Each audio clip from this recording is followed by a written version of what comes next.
Today, I wanted to go more in depth into Para. I've been using the Para method for more than a year now, and it's made my life a whole lot easier. However, in doing so, I have forgotten one of the key tenets on which the system is built on, that is, adaptability. With tools like Obsidian and Rome, I haven't adopted the method to make better use of the system. I'll be doing a video on how to incorporate this new method of Para into Obsidian and Rome, or rather, what I feel is the optimal way of using Para with tools like Obsidian and Rome. First, I wanted to walk you through what exactly is Para. Para is an organization system created by Tiago Forte that essentially not only tells you where to place a piece of information but also tells you exactly where to find it. Be it any OS or any software, a system that is supported and enhanced by the work you do. While designing the system, there are a few key points that the system would need to have. One, the method would have to be universal. That is, it should be willing to accept any conceivable kind of information from any source. The system would have to be flexible. It should be able to work with any project or activity that you take on, whether it be now or in the future. The system would have to be simple. It shouldn't add to your processes and should require the least amount of input from you. The system would have to be actionable.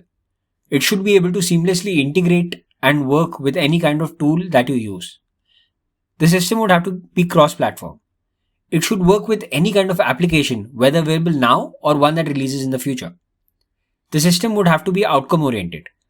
It should be structured in a way that you can derive some outcome from it. The system would have to be modular. It should seamlessly present the information that you need currently to get your work done and should hide the information that you don't, so that you don't get too overwhelmed by the information. The system would have to be opportunistic. Similar to the point mentioned earlier, it should help you get your work done earlier and shouldn't take more of your time. Para essentially stands for projects, areas, resources, and archives. The four top level categories that encompass every type of information you might encounter in your work and life. Now pay special attention to 4 because we'll be revisiting it later. Let's get to a project. A project is defined as a series of tasks linked to a goal with a deadline. A project has a goal to be achieved. It will require a discrete event to happen.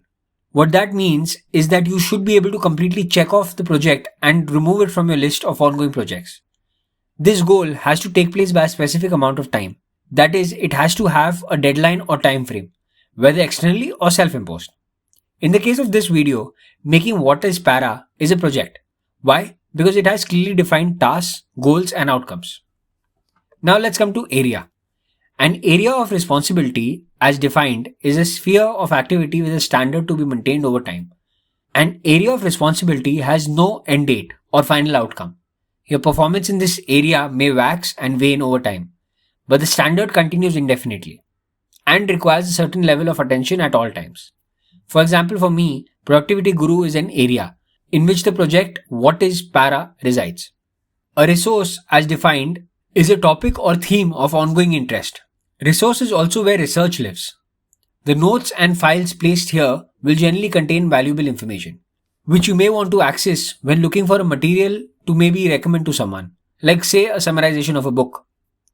Continuing on our example above, productivity systems can be a resource that would contain a progressive summarization on what Para is. I need to simply pull out this information and incorporate it into this video. And finally, archives.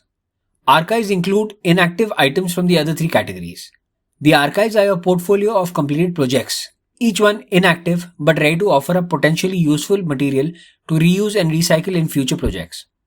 Archives can allow you to reuse things such as notes on a topic, a well-designed slide, a section of a proposal, or other assets. Besides reusing project materials, archives can also be used for project retrospectives, annual retrospectives, and resumes and proposals where you need to show off your work.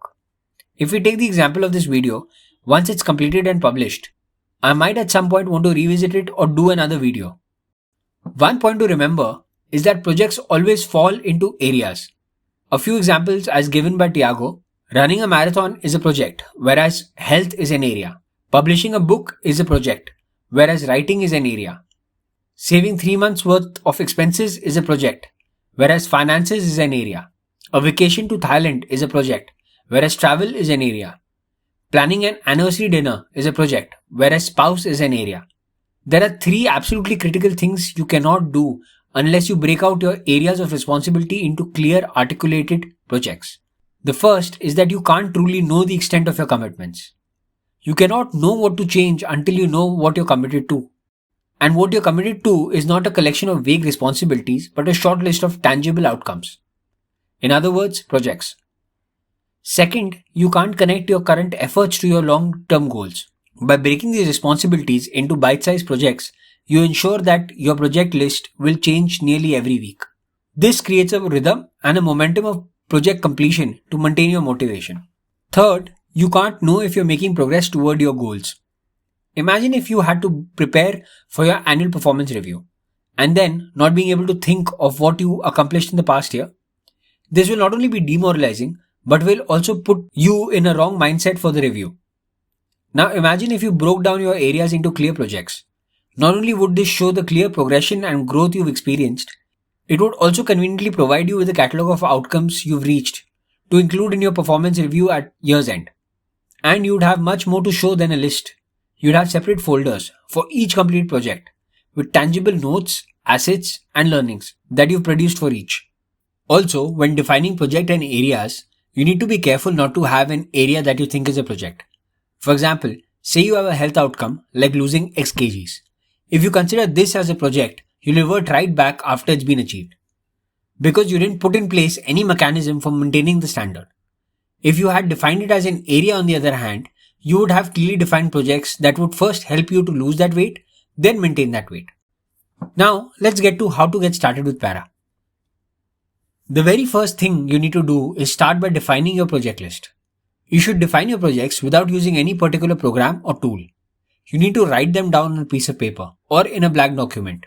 What this does is that it keeps you away from the hints, incentives, constraints, and assumptions of any software program. Once that is done, you need to replicate this list under projects across all tools that you use, whether it be now or in the future. What this does is, it helps create a list of projects that is identical in every program and could be further extended to any number of programs. This allows you to use the unique capabilities of each program while keeping the list unified. There is a great exercise to do once you've listed down all your projects. It will help you get more focus on which projects are important and which require your attention. You need to put down your projects list side by side with your goals list. Then draw lines matching each project with its corresponding goal. What you'll find is that they don't completely match. And this is problematic because a project without a corresponding goal is nothing but a hobby. If you're not committed to it or have a clearly defined outcome, then you must be doing it just for fun. If it's the other way around, that is, you have a goal without a corresponding project, that according to Tiago is called a dream. You may desire it, but without an active project, you really aren't doing anything to make any progress on it. Para gives you the best of both the worlds.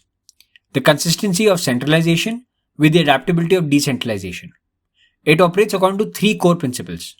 The first principle is that it uses the number 4 as a guidepost.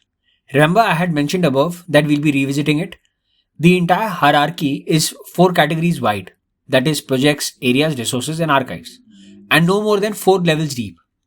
The number 4 has been used as there is research indicating that it seems to be the natural limit of all sorts of cognitive processes, from working memory to object tracking to rapid enumeration. The second principle is that Para perfectly mirrors your task management and project management systems. The third principle is that Para preserves and actually enhances the most important distinction that any productivity system must take between actionable and non-actionable information. It allows you to set aside 95% of the information coming your way to focus on the 5% that is necessary for the task at hand. It seamlessly hides or reveals its layers based on context. With this video, I hope I've been able to explain Para properly and give you a little more insight into what Para is. In hopefully our next video, I'll walk you through what I feel is the correct approach to Para when adopting it to a tool such as Obsidian or Roam Research. How it can be better adapted to a tool that breaks the folder structure of note-taking. I will also soon do a video explaining the Zettelkasten method. If you found this video helpful, then please don't forget to like and subscribe to this channel. If you have any feedback or suggestions, then please leave it in the comments below. Thank you so much for watching.